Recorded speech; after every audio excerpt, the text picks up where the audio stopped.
Ao longo de 4 anos no século XIV, 1 em cada 3 europeus desapareceu da face da Terra. 25 milhões de pessoas simplesmente deixaram de existir.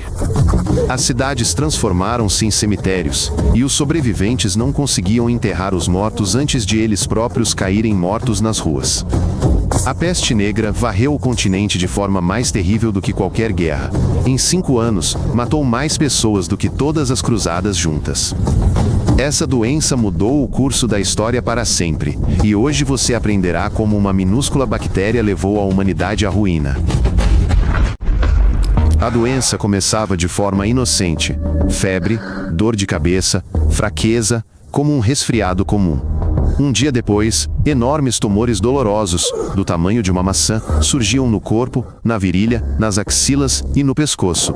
Esses eram chamados de bubões. Os bubões se enchiam de pus e sangue, a pele ao redor escurecia e necrosava, e um líquido preto e fétido escorria das feridas. Os pacientes engasgavam, tossiam sangue, vomitavam uma substância preta, e a temperatura corporal subia tanto que eles enlouqueciam com o calor e a dor. A peste chegou do Oriente pela Rota da Seda em 1346, trazida por caravanas comerciais. A doença era transmitida por pulgas que viviam em ratos. Uma pulga picava um rato infectado e depois um humano, injetando a bactéria mortal na corrente sanguínea. Os ratos viajavam em navios, em carroças carregadas de mercadorias, em sacos de grãos. Onde quer que houvesse comida e pessoas, lá estavam eles. Quando um rato infectado morria, as pulgas famintas rastejavam para as pessoas. Uma única pulga podia infectar dezenas de pessoas em questão de dias. Apenas 3 a 7 dias se passavam entre a picada e a morte. A doença matava com uma velocidade incrível. O primeiro dia assemelhava-se a um resfriado. O segundo trazia bubões. E no terceiro, começava a verdadeira agonia, com febre e delírio. Os doentes perdiam a razão, gritavam, arranhavam o rosto até sangrar, e viam demônios e anjos da morte. Ao final da semana, o corpo estava completamente negro, a gangrena se instalava nas extremidades e a pessoa morria em terrível agonia, ou entrava em coma. As cidades medievais estavam imersas no fedor de carne em decomposição. Os mortos jaziam nas ruas por dias porque não havia ninguém para limpá-los. As pessoas borrifavam vinagre em suas casas, queimavam ervas aromáticas e carregavam saquinhos de especiarias sob o nariz, mas nada conseguia mascarar o odor nauseante da morte. O ar estava tão denso com o miasma da decomposição que muitos tinham medo de respirar fundo e usavam trapos sobre o rosto. Os sobreviventes disseram que o cheiro os assombrou por toda a vida. Impregnou suas roupas, impregnou as paredes de suas casas e permaneceu gravado em suas memórias para sempre. Cidades inteiras foram arrasadas. Ninguém restou para enterrar o último morto. Em vilarejos, casas foram encontradas onde todos estavam mortos. Pai, mãe, filhos, criados. Toda a família jazia em suas camas, enegrecida e inchada. O número de cadáveres tornou-se tão grande que cavar sepulturas individuais era impossível. Cavaram enormes buracos e despejaram os corpos a centenas, em camadas como lenha.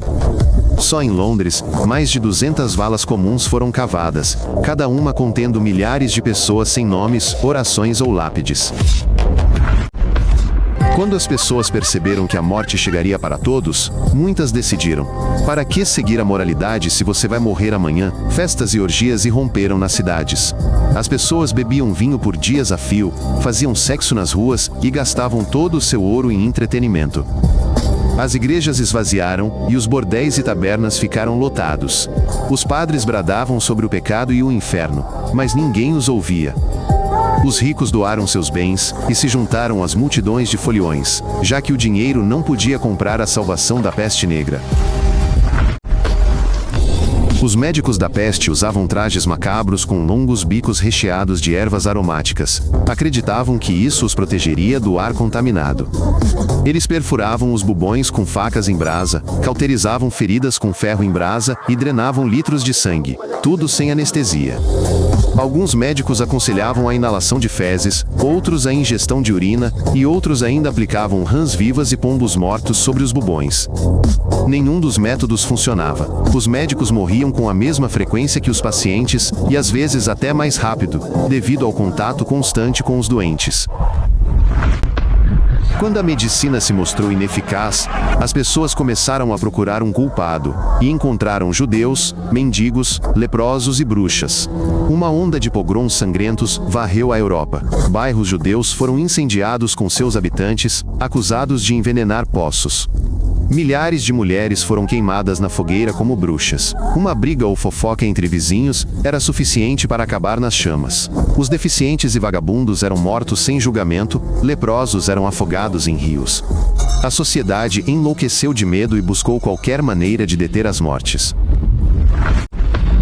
Após a peste negra, restaram tão poucos camponeses na Europa que os proprietários de terras não conseguiam encontrar trabalhadores para cultivar a terra. Pela primeira vez na história, as pessoas comuns puderam negociar salários e condições de trabalho, pois sua força de trabalho tornou-se um recurso escasso. A servidão começou a ruir. Os camponeses desertaram para os senhores feudais que pagavam mais e os tratavam melhor. A peste negra destruiu o feudalismo de forma mais eficaz do que 1000 rebeliões e deu início a um processo que levaria a economia moderna séculos depois. Após a epidemia, a arte europeia se encheu de imagens da morte. Artistas retratavam esqueletos dançando com reis e mendigos. A dança da morte apareceu em afrescos de igrejas, mostrando um esqueleto liderando pessoas de todas as classes sociais. O Papa, o Imperador, um camponês, uma criança. Artistas criaram gravuras macabras de cadáveres em decomposição, vermes saindo das órbitas oculares, ossos em coroas, a morte por toda parte. Essa estética sombria persistiu por séculos e influenciou a cultura ocidental, até os filmes de terror modernos e a música gótica. A peste retornou repetidas vezes. O último grande surto ocorreu em Londres em 1665. Em um ano matou 100.000 pessoas. A cidade impôs as primeiras quarentenas da história, trancando os infectados em suas casas com suas famílias. Uma cruz vermelha foi pintada nas portas dessas casas juntamente com a inscrição: Senhor, tende piedade de nós. Uma sentença de morte para todos os que ali estavam. A epidemia foi contida pelo grande incêndio de Londres. O fogo queimou ninhos de ratos e áreas infectadas, livrando a cidade da doença ao custo de sua destruição. A bactéria da peste não desapareceu. Ela ainda vive em roedores em todo o mundo, incluindo nas Américas, Ásia e África. Vários milhares de casos são registrados a cada ano, mas os antibióticos modernos matam a bactéria em poucos dias após a ingestão dos comprimidos. A peste não foi derrotada por orações, mas por medidas simples: sistemas de esgoto, sabão, controle de ratos e a invenção de antibióticos no século XX. Mas se o tratamento não for iniciado prontamente, a peste bubônica mata metade dos infectados no mesmo período de 7 dias que matava há 700 anos. A pandemia da Covid-19 mostrou que a humanidade não se tornou mais sábia. Continua sendo o mesmo pânico de sempre, a mesma busca por culpados, a negação da ciência e a crença em teorias da conspiração. A única diferença é que agora temos tecnologia e medicina, mas elas são impotentes contra a estupidez humana e a recusa em se vacinar. Cientistas alertam que novas doenças estão surgindo com mais frequência devido ao desmatamento, ao comércio ilegal de animais selvagens e ao derretimento do permafrost. A próxima pandemia poderá ser mais mortal que a peste. A questão não é se ela acontecerá, mas quando e se estaremos preparados. A peste provou ser a coisa mais importante. A natureza é mais forte do que qualquer império, e uma minúscula bactéria pode mudar o curso da história em questão de anos. A sobrevivência não depende de orações e fé nos deuses, mas da ciência, da higiene e da disposição para mudar em vez de procurar bodes expiatórios. Após a peste, surgiram os primeiros sistemas de saúde, quarentenas e normas sanitárias. Toda a base da medicina moderna nasceu desse inferno. E, mais importante, as doenças não discriminam entre ricos e pobres, reis e mendigos. Todos são absolutamente iguais diante de uma epidemia. A peste negra matou mais de 100 milhões de pessoas em todo o mundo e mudou para sempre a face da civilização humana. Destruiu o mundo antigo, impulsionou o renascimento e nos obrigou a buscar respostas científicas em vez de explicações religiosas para todas as questões. Vivemos em um mundo criado por essa catástrofe. Nossa medicina, economia e direitos humanos ressurgiram das cinzas da peste negra. A humanidade é frágil, mas aprendemos a sobreviver, a aprender com nossos erros e a construir o futuro sobre as ruínas do passado. Essa é a nossa maior força. Se você achou isso interessante, inscreva-se para não perder novos episódios. Tudo é curto e direto ao ponto.